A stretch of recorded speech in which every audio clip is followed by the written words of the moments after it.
इस खास विश्लेषण में हम 2026 की हरियाणा कोर्ट क्लर्क की बम्पर भर्ती नोटिफिकेशन को डिकोड करने वाले हैं। ये कोई आम वैकेंसी नहीं है, बल्कि एक बहुत ही शानदार सरकारी नौकरी का मौका है। चलिए बिना वक्त गंवाए इस नोटिफिकेशन के हर एक पहलू को बारीकियों से समझते हैं।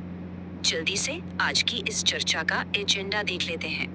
हम बात करेंगे इसके मुख्य आकर्षण, पात्रता और फीस की, इसके अनोखे एग्जाम पैटर्न की, इंग्लिश और टाइपिंग टेस्ट की, और आखिर में कुछ जरूरी तारीखों पर नजर डालेंगे। तो शुरुआत करते हैं पहले हिस्से से, यानी इस भर्ती के मुख्य आकर्षण। 1265। वैसे ये सिर्फ एक नंबर नहीं है, कुल 1265 पोस्ट निकल कर आई हैं।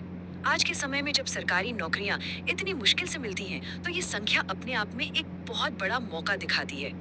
और इस जॉब के पर्क्स तो वाकई कमाल के हैं। सबसे पहली बात, ये एक 100% परमानेंट जॉब है, कोई कॉन्ट्रैक्ट वाला चक्कर नहीं। दूसरी बड़ी राहत ये है कि इसके लिए कोई सीईटी यानी कॉमन एलिजिबिलिटी टेस्ट नहीं चाहिए। पर जो बात इसे सबसे अलग बनाती है वो है होम डिस्ट्रिक्ट पोस्टिंग, यानी एक बार जहाँ पोस्टिंग हो गई, पूरी सर्विस वहीं गुजरेगी, कोई अंडर डिस्ट्रिक्ट ट्रांसफर नहीं। और हाँ, मैथ्स या रीजनिंग का तो सिलेबस ही नहीं है। चलिए आगे बढ़ते हैं दूसरे हिस्से की तरफ, जो है पात्रता और एप्लीकेशन फीस। एजुकेशन की बात करें तो कंडीशन काफी सिंपल है, सिर्फ ग्रेजुएशन चाहिए, चाहे वो बीए हो, बीएससी हो या बीकॉम। एज लिमिट की बात आती है तो वो और भी बढ़िया है।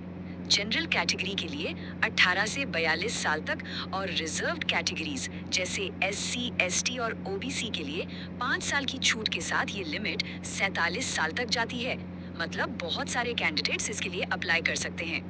अब फीस का स्ट्रक्चर भी समझ लेते हैं। नोटिफिकेशन के मुताबिक अलग अलग कैटेगरीज के हिसाब से फीस तय की गई है।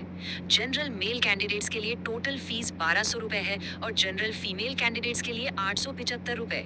वहीं रिजर्व कैटेगरीज के लिए ये थोड़ा कम है, यानी 710 रुपए, जिसमें 550 रुपए ऑनलाइन फीस और 160 रुपए एग्जाम फीस शामिल है।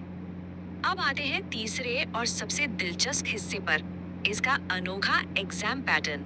सोचिए, न मैथ्स न रीजनिंग, जिनका इन दोनों सब्जेक्ट्स में हाथ थोड़ा तंग होता है, उनके लिए ये तो किसी खुशखबरी से कम नहीं। यहाँ पूरा खेल सिर्फ और सिर्फ जनरल नॉलेज और इंग्लिश का है। एग्जाम का पैटर्न कुछ इस तरह से डिवाइड किया गया है। एक तरफ है जनरल नॉलेज, इसमें 50 मार्क्स के 50 मल्टीपल चॉइस क्वेश्चंस होंगे, जिसमें से लगभग 10 क्वेश्चंस सिर्फ करंट अफेयर्स के हो सकते हैं। और दूसरी तरफ है इंग्लिश, जो 50 मार्क्स की ही होगी, लेकिन इसका फॉर्मेट मिक्स होगा, यानी इसमें ऑब्जेक्टिव और सब्जेक्टिव दोनों तरह के सवाल होंगे। लेकिन यहाँ एक कैच भी है, नेगेटिव मार्किंग का रूल बिल्कुल सख्ती से लागू होगा, और वो है 1/4, यानी 0.25 मार्क्स। इसका सीधा सा मतलब है कि अगर 4 गलत जवाब दिए तो एक पूरा सही मार्क कट जाएगा। तो ऐसे में तुक्केबाजी बिल्कुल काम नहीं आने वाली है। और अब आता है इस रिक्रूटमेंट का सबसे खतरनाक और सख्त रूल। अगर जीके में 33% मार्क्स नहीं आए तो इंग्लिश का पेपर चेक ही नहीं किया जाएगा। बिल्कुल सही सुना, यानी जीके के 50 में से कम 16.5 मार्क्स लाना जरूरी ही नहीं, मजबूरी है। अगर ये कट ऑफ क्लियर नहीं हुई तो इंग्लिश कितनी भी अच्छी क्यों ना हो, कैंडिडेट सीधे गेम से बाहर। चलिए चौथे हिस्से की तरफ बढ़ते हैं, जो फोकस करता है इंग्लिश और टाइपिंग टेस्ट पर। इंग्लिश पेपर के 50 मार्क्स का डिवीजन बड़ा ही इंटरेस्टिंग है। 20 मार्क्स के तो ऑब्जेक्टिव यानी एमसीक्यूज होंगे, लेकिन जो बचे हुए 30 मार्क्स हैं, उनका एक सब्जेक्टिव यानी डिस्क्रिप्टिव टेस्ट होगा। असली मेहनत तो इन्हीं 30 मार्क्स के लिए करनी है। इस 30 मार्क्स वाले सब्जेक्टिव पोर्शन में आखिर होगा क्या? देखिए, एक आएगा 150 शब्दों का ऐसे, जो 10 मार्क्स का होगा। फिर 5 मार्क्स की एक फॉर्मल लेटर राइटिंग होगी, जैसे किसी मेयर को लेटर लिखना।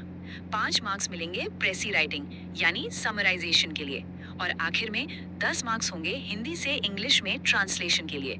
इन सभी स्किल्स को मास्टर करना पड़ेगा। यहाँ एक बहुत बड़ा मिसकंसेप्शन क्लियर करना जरूरी है।